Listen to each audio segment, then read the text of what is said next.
Pierre et humanisme. Pierre Rabhi est un homme en marche, vers plus de solidarité, plus de fraternité. Déchiré dans son enfance algérienne entre une origine musulmane et une éducation à l'occidentale, il fut le témoin de ces populations écartelées entre leur tradition séculaire et la modernité. Depuis plus de 40 ans, Pierre Rabhi transmet son savoir-faire agronomique en France, en Afrique noire et au Maghreb pour tenter de réconcilier les hommes et la terre-mère. J'ai quitté l'Algérie parce que j'ai été confié à des Européens qui m'ont élevé. Et à un certain moment, il y a eu la décision de mes parents adoptifs de s'en aller, enfin adoptifs dans le sens où ils m'ont pris en charge, pas une adoption vraiment officielle, et qu'il a fallu les suivre pour pouvoir faire des études. Donc j'ai vécu à Oran du sud algérien, je suis allé vers Oran. J'ai vécu 3 ans à Oran et ensuite j'ai quitté Oran pour Paris. J'ai connu à ce moment-là la France autrement que par les livres, dans la réalité, ce qui m'a amené à essayer de me débrouiller pour gagner ma vie. Et en essayant de trouver un travail, j'ai découvert un travail d'ouvrier spécialisé dans une entreprise de la région parisienne. Et c'est là donc que j'ai fait la connaissance finalement de l'entreprise et de la vie dans une grande ville comme Paris. Qu'est-ce qui vous a poussé à vous engager sur le terrain de la lutte contre la désertification ? Est-ce qu'il faut y voir un lien avec votre origine géographique ou votre enfance ? Disons, suite à un engagement personnel, puisque nous avons quitté la ville avec ma femme qui est française, pour vivre en Ardèche, dans le sud de l'Ardèche. Et là, nous avons donc, j'ai fait la connaissance de l'agriculture moderne et j'ai choisi une agriculture écologique à appliquer sur notre propre domaine. Et c'est là que je suis rentré en écologie, en quelque sorte, parce que l'écologie, pour moi, n'était pas une idée ou un concept intégré. C'est à partir du moment où j'ai vu qu'on pouvait, par nos pratiques, on pouvait détériorer notre milieu naturel et détériorer les sols, la terre, etc., que ça m'a amené à réfléchir finalement sur le rapport entre nos activités et la préservation de l'environnement. Donc j'ai choisi en quelque sorte l'agriculture biologique à appliquer au sol de notre propre ferme, qui ont donné des résultats très intéressants. Et après, je me suis préoccupé de savoir quelle était la problématique entre le nord et le sud.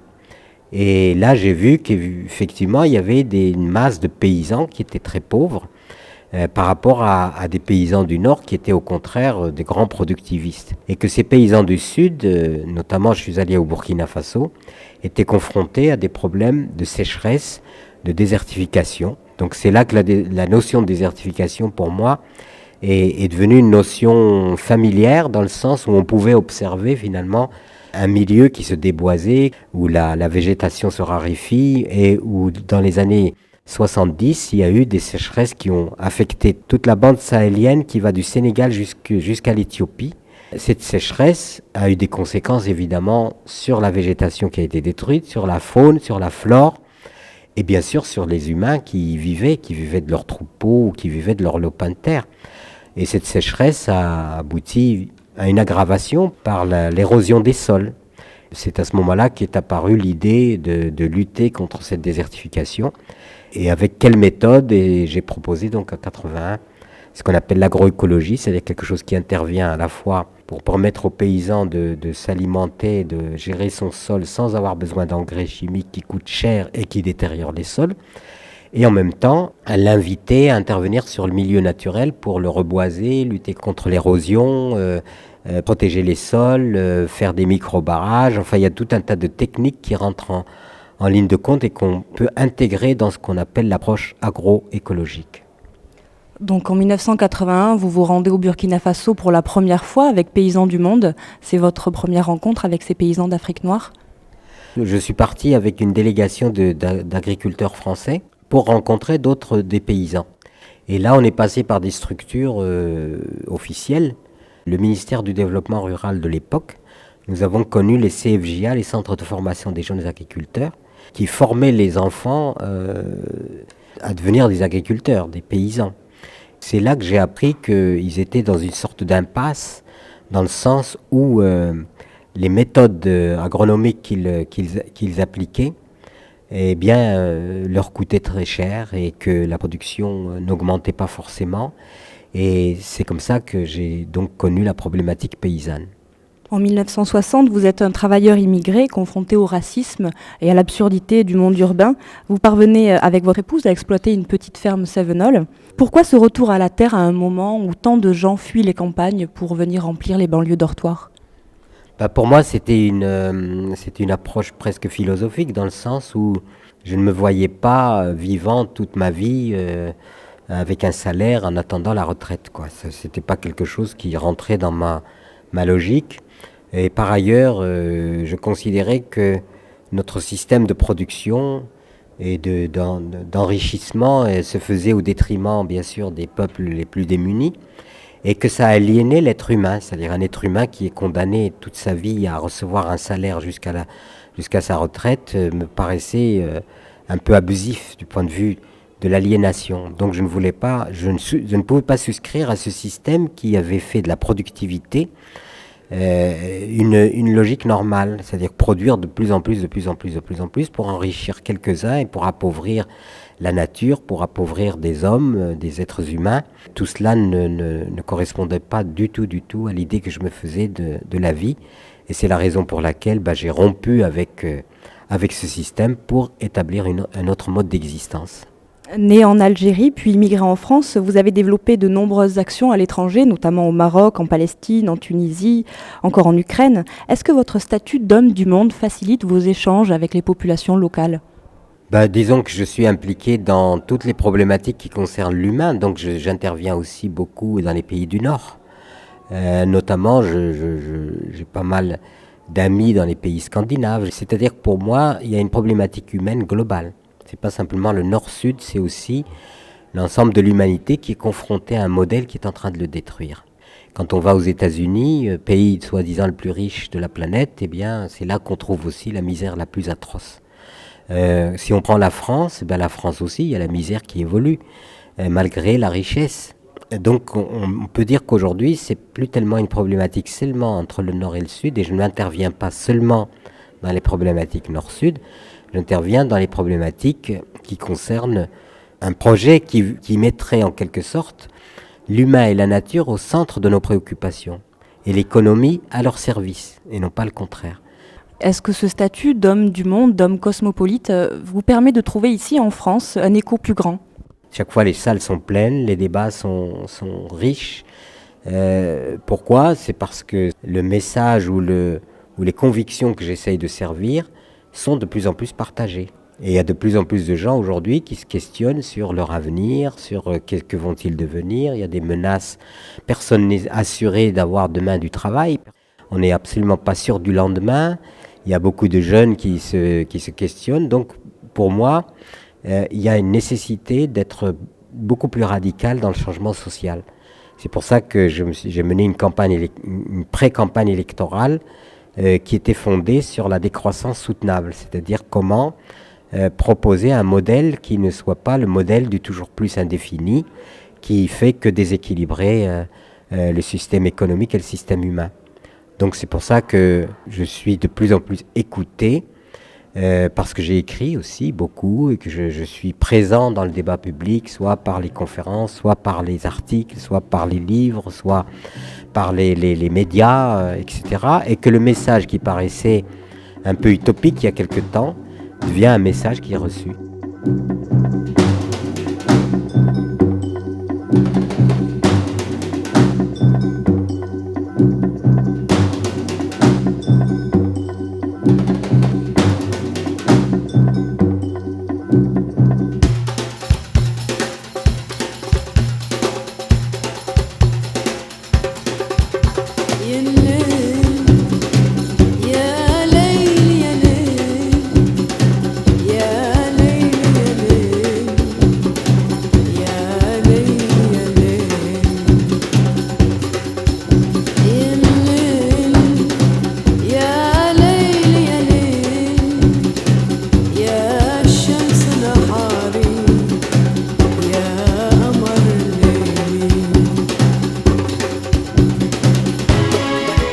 J'ai proposé le mouvement Oasis en tout lieu parce que nous arrivons à une impasse. Ça, c'est l'Occident.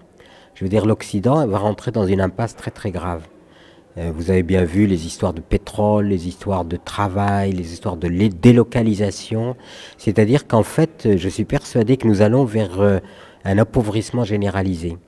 Comment on va payer les retraites? Comment on va payer? Donc il va y avoir de gros problèmes. Comment assurer à tout le monde du travail? Il y a même aujourd'hui des gens qui travaillent et qui sont dans la misère. Donc j'avais dit, la seule solution d'avenir, c'est qu'il y ait des gens qui en quelque sorte réhabilitent la solidarité. Les oasis en tout lieu consistaient à dire, s'il y a des gens qui sont amateurs d'installation à la campagne, plutôt que de le faire chacun tout seul, c'est de le faire en commun, mais pas dans une communauté. C'est-à-dire que chacun étant chez soi, responsable de sa vie, de sa survie, mais proche, partageant les mêmes idées et les mêmes aspirations que les autres, et de ce fait, ça crée des espaces collectifs. Et dans ces espaces collectifs, eh bien, on peut s'entraider, il y a beaucoup de réalisations communes, on peut avoir du matériel en commun, on peut avoir même éventuellement, on peut avoir des voitures en commun, parce que le problème de demain, il ne consiste pas à dire comment je vais avoir plus d'argent, mais comment je vais vivre avec moins d'argent. Parce qu'on ne va pas vers plus d'argent, on va vers beaucoup moins d'argent. Alors il faut se préparer à ça.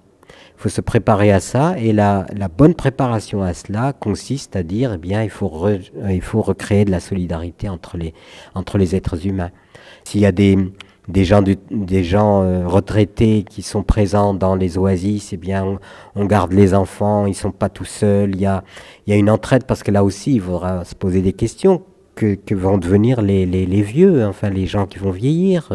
Est-ce qu'on pourra verser des retraites à tout le monde? Est-ce qu'on pourra, etc. C'est toutes ces questions-là qui m'ont amené à dire il faut créer ces oasis de solidarité de façon à ce que les êtres humains mettent ensemble leurs capacités, leur savoir, leur savoir-faire, qui ne seront plus commercialisés, vendus à l'État ou à l'entreprise, parce que l'État ou l'entreprise n'en voudra plus, mais qui seront mis au service d'une vie commune, du vivre ensemble et de s'en sortir ensemble. Est-ce qu'au cours de vos nombreux voyages, vous avez pu établir un lien entre la richesse de la terre d'un côté et la pauvreté des gens qui y vivent? Il y a des régions où la terre est riche et les gens sont pauvres quand même, mais c'est dû aussi à des méconnaissances, c'est dû au fait de planification des États ou des nations qui n'ont pas éduqué les gens à tirer parti des richesses de leur terre. Je veux dire qu'aujourd'hui, la planète est très riche. L'Afrique que l'on dit pauvre, elle n'est pas pauvre, elle est très riche. C'est pour ça qu'elle est convoitée, c'est parce qu'il y a beaucoup de richesses en Afrique. Et il y a une population relativement limitée. Donc le problème aujourd'hui, c'est une question de gestion et d'options idéologiques. Et l'idéologie de tout économique, de tout argent, de toute exploitation, de tout épuisement, évidemment, fait que les ressources ne sont pas partagées équitablement. Il faut établir une équité aujourd'hui. Il faut établir un mode de gestion qui permette à chaque individu d'être un acteur économique et non pas exclure les gens, délocaliser, rechercher toujours la rémunération la moins chère qui détruit des emplois d'un côté et on tire parti disons, de la richesse des autres, de leur capacité. Donc tout ça paraît une logique qui amène l'ensemble de l'humanité au désastre et au naufrage. Est-ce qu'on peut parler d'une domination, d'une colonisation, que ce soit de l'Europe ou des États-Unis, sur l'agriculture des pays en voie de développement? Oui, il y a longtemps qu'elle est établie, cette domination. Parce que les paysans pauvres, on leur a demandé de produire pour l'exportation. Cette production exportable a généré des devises. Les devises n'ont pas profité aux paysans, ils ont profité surtout à des castes nationales qui étaient des castes de gens, des dirigeants, des militaires, etc. Mais le paysan, n'a pas cessé de s'appauvrir. Et en s'appauvrissant, il quitte la terre et il va remplir les villes. Et les villes du tiers-monde n'arrêtent pas de grossir. De gens qui sont naufragés, qui arrivent là parce qu'il n'y a pas de travail, donc ça devient des villes criminogènes, c'est-à-dire des villes du banditisme, de la prostitution, de toutes les tares possibles et imaginables. Donc ce qui fait que ça devient des espèces de pourrissoirs. dû au fait qu'il y a des richesses, mais qu'on sait pas, on n'a pas mobilisé les gens à cela, dû à une idéologie qui fait de l'argent le bien suprême, et à partir de ce moment-là, on peut pas créer une société humaine. Est-ce que certains types de cultures ont été comme ça imposés par les États-Unis ou la France ou un pays d'Europe? Oui, il y a des plantes, on leur a imposé de cultiver massivement certaines plantes, comme les cacahuètes, enfin les arachides, on leur a imposé de cultiver massivement du coton. Le coton détruit les sols, c'est une plante extrêmement exigeante et qui détruit les sols. Donc ils ont désertifié leur milieu, non, on leur a beaucoup imposé de choses en leur faisant croire que c'est comme ça qu'ils vont être riches. Aujourd'hui, il y a une crise en Côte d'Ivoire. Et cette crise, elle est intimement liée aussi à la condition des paysans, à la condition des populations qui se sont appauvries. Le prix du cacao a chuté au plan international, le prix des denrées a chuté, donc il y a un appauvrissement qui s'installe de plus en plus. Et cet appauvrissement, évidemment, génère des angoisses, des inquiétudes, et ça génère bien sûr des problèmes. Est-ce que vous n'avez pas l'impression de faire de l'humanitaire à travers l'agroécologie ? Non, je ne veux pas faire de l'humanitaire, je veux faire de l'humanisme. C'est-à-dire, moi je ne viens pas secourir les gens en leur donnant à manger. Il est très important de les aider à réaliser par eux-mêmes leur propre liberté, autonomie, et de se nourrir par eux-mêmes et avec leurs propres ressources.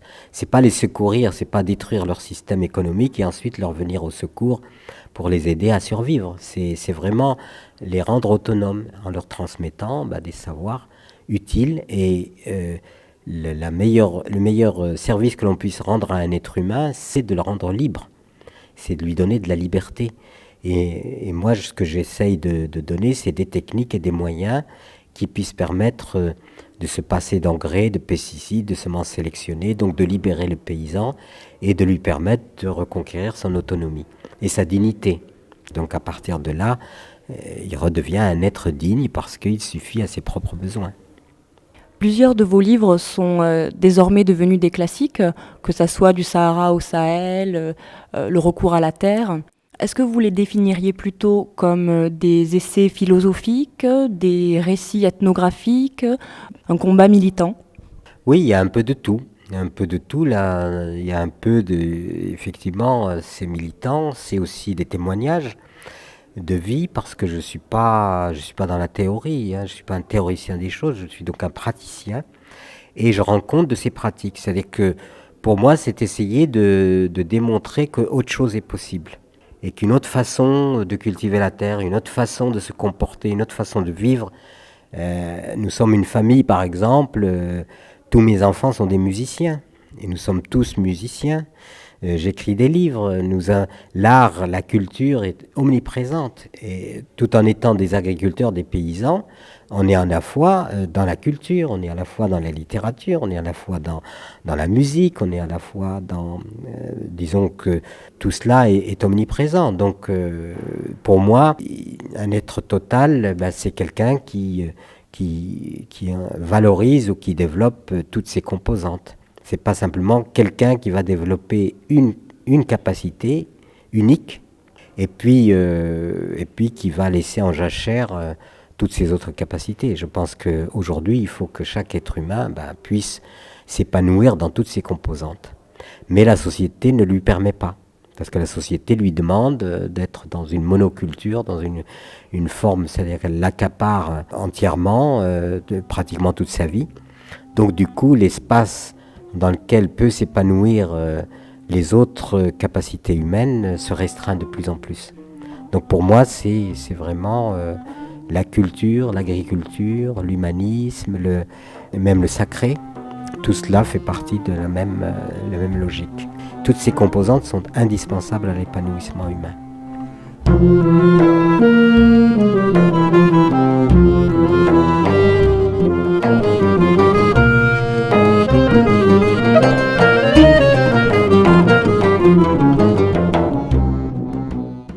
Fondateur de l'association Terre et Humanisme, à la fois paysan, philosophe, agroécologiste et conférencier, Pierre Rabhi tente, à travers sa lutte contre la désertification, de réconcilier l'homme et son milieu.